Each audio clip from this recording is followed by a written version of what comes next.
بسم اللہ الرحمن الرحیم۔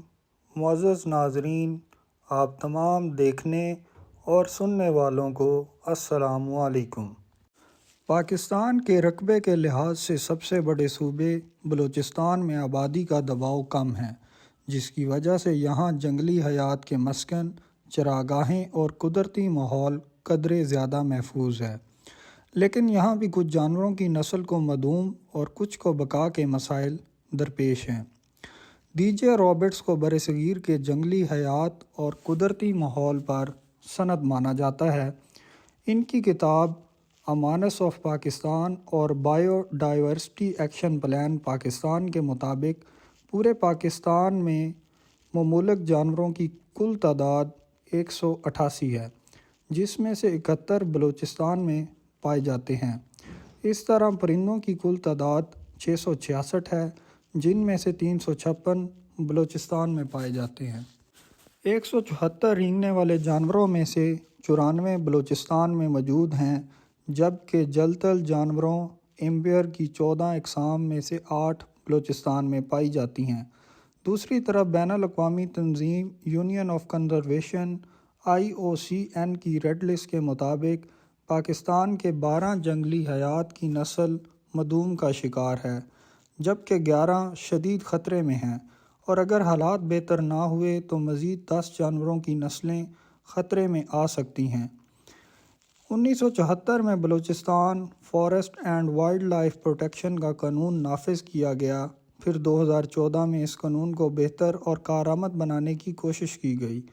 اس وقت بلوچستان میں 3 national park, 14 wildlife sanctuaries ہیں، جبکہ 8 game reserves areas, 5 Ramsar sites اور 1 مینجمنٹ آف پروٹیکٹڈ علاقہ ہے۔ ڈاکٹر رابعہ ظفر بلوچستان کے 3 شہروں خضدار، کوئٹہ اور تکاتوں میں جنگلی حیات کے تحفظ کے لیے کام کر رہی ہیں۔ ان کا کہنا ہے کہ بلوچستان میں ہزاروں کی تعداد میں جنگلی حیات پائی جاتی ہیں، جن میں برفانی چیتا، سیاہ اور بھورے ریچھ، بلاؤ لومڑی کی کئی اقسام جیسے لنکس وغیرہ نایاب نسلوں میں شمار ہوتی ہیں۔ ساتھ ہی میں ہمالیہ کی پہاڑی بکری، مارخور، بہرحال مارکو پولو، بھیڑ چاپو جو گھڑیال کی ایک قسم ہے، کستوری امشک ہرن، جرنیلی کتھی مرغا، تیتر اور اس کی نسل کا رنگین پرندہ تیگایون وغیرہ یہاں موجود ہیں۔ اس کے علاوہ منال سرخاب، بھورے رنگ کے خرگوش اور سائبیریا سے آنے والے سینکڑوں پرندے بھی موجود ہیں۔ ڈاکٹر رابعہ کے مطابق صورتحال کچھ اچھی نہیں، کیونکہ مشاہدے میں آیا ہے کہ ان میں سے کچھ نسلیں ناپید ہو رہی ہیں۔ ان کا کہنا تھا کہ اس وقت national park, community game reserve, زیارت نیشنل پارک، ہزار گنجی چلتر نیشنل پارک اور ہنگول نیشنل پارک میں 40 سے 45 کلومیٹر گوشت کا علاقہ جنگلی حیات کی بقا میں معاون ہے۔ اس میں بلوچستان کا سب سے بڑا دریا ہنگول بھی بہتا ہے۔ بلوچستان میں ہرن کی 2 اقسام موجود ہیں، ایک انڈین چنکارہ جبکہ دوسرا ایرانی چنکارہ۔ یہ چاغی اور سینڈک کے علاقے میں پائے جاتے ہیں۔ اگر تھوڑا اور آگے جائیں تو ایران، افغانستان، پاکستان سرحدی پٹی کے پاس رباط کے علاقے میں جنگلی حیات کی تعداد کم ہوتی جا رہی تھی، اسی لیے یہاں Saindak wildlife community reserve foundation کے تحت علاقہ مختص کر دیا گیا۔ اس پٹی پر چنگارہ، اڑیال اور ہرن ملتے ہیں، اور کہیں کہیں چیتے اور مگرمچھ بھی پائے جاتے ہیں۔ سرد موسم میں سائبیریائی پرندے بھی آ جاتے ہیں۔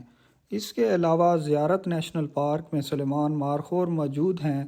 انہوں نے بتایا بلوچستان میں چلتن سفید بکری اب صرف کوئٹہ کے نزدیک ہزار گنجی چلتن نیشنل پارک میں ملتی ہے۔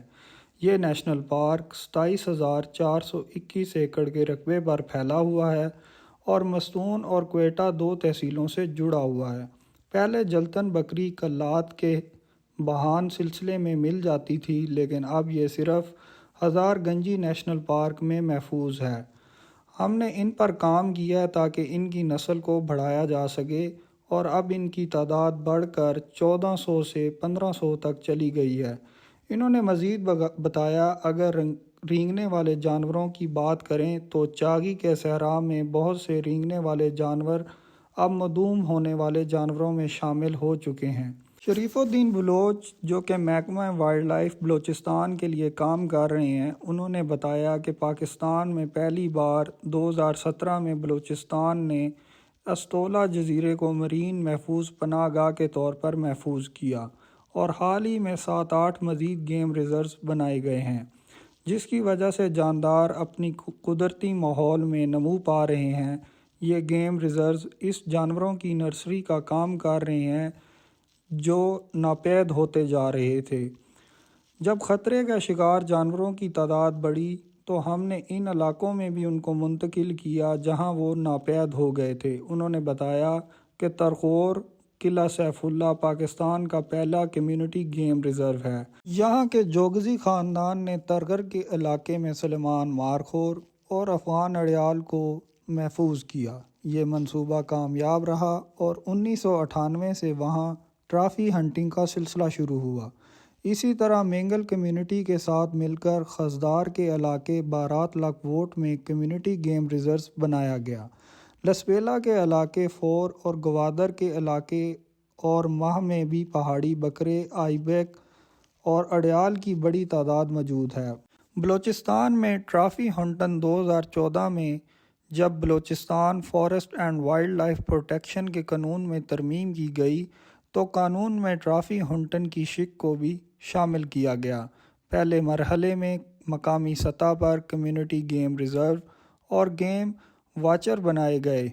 شریف الدین بلوچ کا کہنا ہے کہ جب تک کمیونٹی کی سطح پر جانوروں کی حفاظت نہیں کی جائے گی، ناپید ہوتی نسلیں نہیں بچائی جا سکتیں۔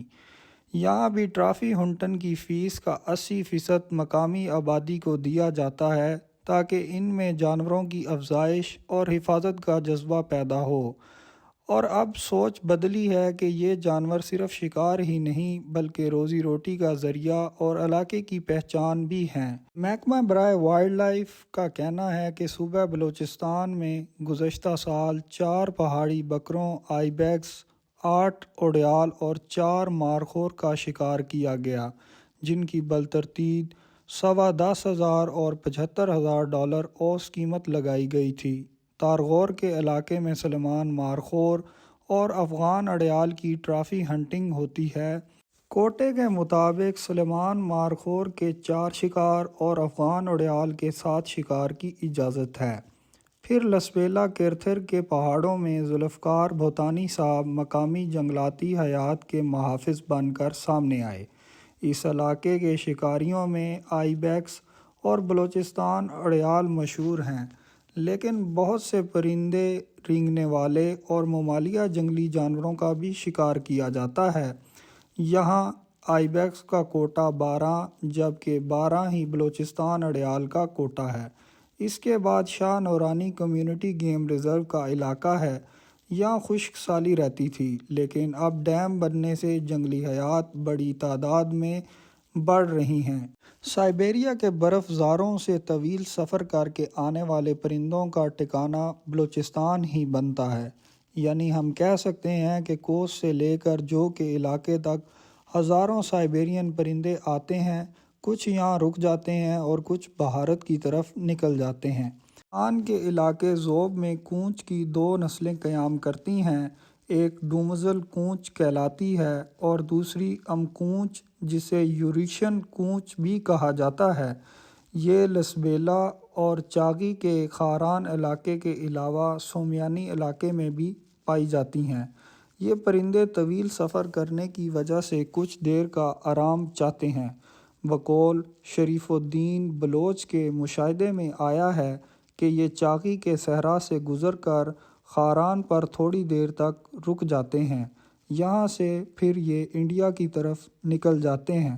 جبکہ تلور کی بات کریں تو یہ بلوچستان کی 18 سے 19 تحصیلوں میں پائے جاتے ہیں۔ ڈاکٹر رابعہ ظفر سمجھتی ہیں اگر ہمیں اپنے جانداروں کو ناپید ہونے سے بچانا ہے تو سب سے پہلے ان کے قدرتی ماحول کو محفوظ کرنا چاہیے۔ بلوچستان کی نایاب نسلوں اور دیگر جنگلی حیات کی تیزی سے کم ہونے کی کئی وجوہات ہیں، جیسے جنگلی حیات کی نمو اور بقا میں ایک پورا قدرتی ماحول شامل ہوتا ہے، اگر کسی بھی ایکو سسٹم میں مداخلت کی جائے تو وہ متاثر ہوگا اور اس کا براہ راست اثر جانوروں پر پڑتا ہے۔ ان کا کہنا تھا کہ ہمیں مزید جنگل اگانا ہوگے، ان کے مسکن اور پناہ گاہوں کو محفوظ کرنا ہوگا، جنگلوں کی کٹائی، دیگر انسانی مداخلت اور غیر قانونی شکار کو سختی سے روکنا ہوگا۔